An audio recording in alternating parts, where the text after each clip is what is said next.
ازيكم يا شباب عاملين ايه؟ النهارده اول حلقه في سلسله الكنترول ستراكشر بلغه السي، وهنبدا من الاساس خالص. ازاي نخلي البرنامج يكلمنا وازاي احنا كمان نرد عليه.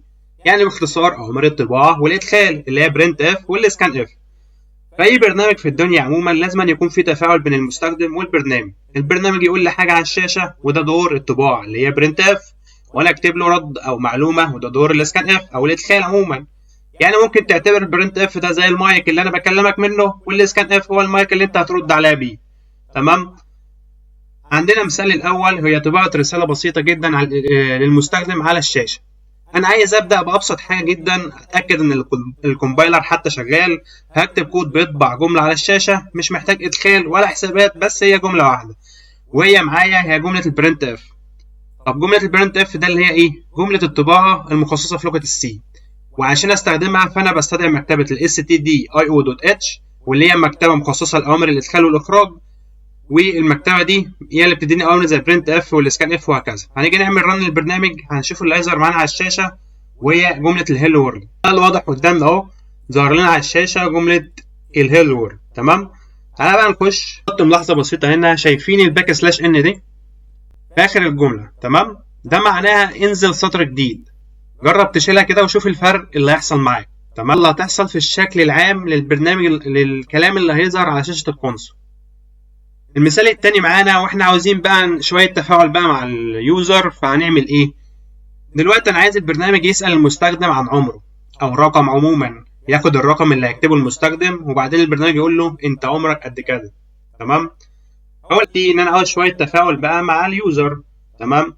فهنخلي البرنامج بتاعنا يسأل اليوزر ده عن رقم، والرقم ده مثلا وليكن عمره، وهيقول له انت عمرك انتر يور ايج. تمام. يدخل السن بتاعك، وبعد ما يدخل الرقم البرنامج هيعرض له رساله يقول له انت عمرك قد كذا. تمام.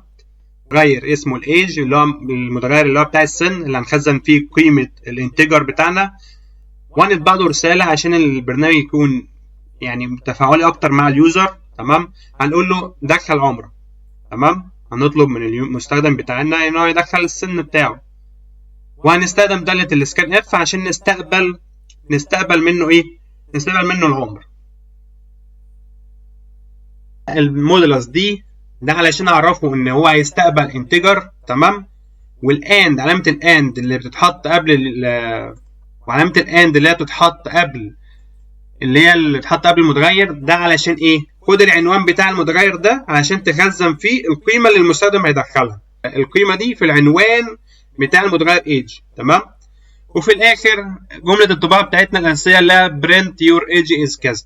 تمام. وهنقول له طبعا جمله برنت عشان نطبع بردك رقم مع اللي احنا عاوزينه المودولس دي. تمام. بنعرف البرنامج ان في هنا رقم هيطبع، ونيجي بعد ما الجمله تخلص نقوم رايحين فاصله ونحط مكان بعد الفاصله دي المتغير اللي احنا عاوزين نطبعه في الجمله. تمام. طب تعالى نشوف النتيجه بتاع البرنامج ده اللي هيطلع فيه. اولا قال لي ايه في الاول؟ دخل سنك، وليكن مثلا هقول له 35. تمام.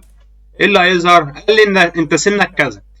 فده تاني برنامج معانا واللي احنا شفناه، وهو برنامج بيسالني عن سني وبعدين بيطبع لي السن اللي انا دخلته. تمام. قشطه. تمام. هنشوف تالت برنامج، وفكرته ان انا عاوز اجمع رقمين. تمام. طب اجمع رقمين ازاي؟ هقول لك دلوقتي. انا عايز اعمل برنامج بسيط جدا هيجمع لي رقمين، يبقى محتاج اطلب من المستخدم ايه؟ بالظبط، اطلب منه رقمين، وبعد كده اعمل عمليه الجمع والنتيجه هطبعها. جيت في الاول رحت معرف ثلاث متغيرات اللي هم المتغير الاول والثاني دول عشان الرقمين اللي انا هستقبلهم من اليوزر. المتغير الثالث اللي هو الصم عشان ده اللي انا هحط فيه النتيجه.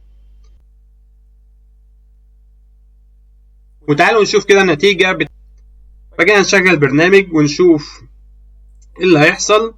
ايه اللي حصل معانا؟ بيقول لي دخل اتنين رقمين، دخل لي رقمين قال يكن مثلا 5 و6.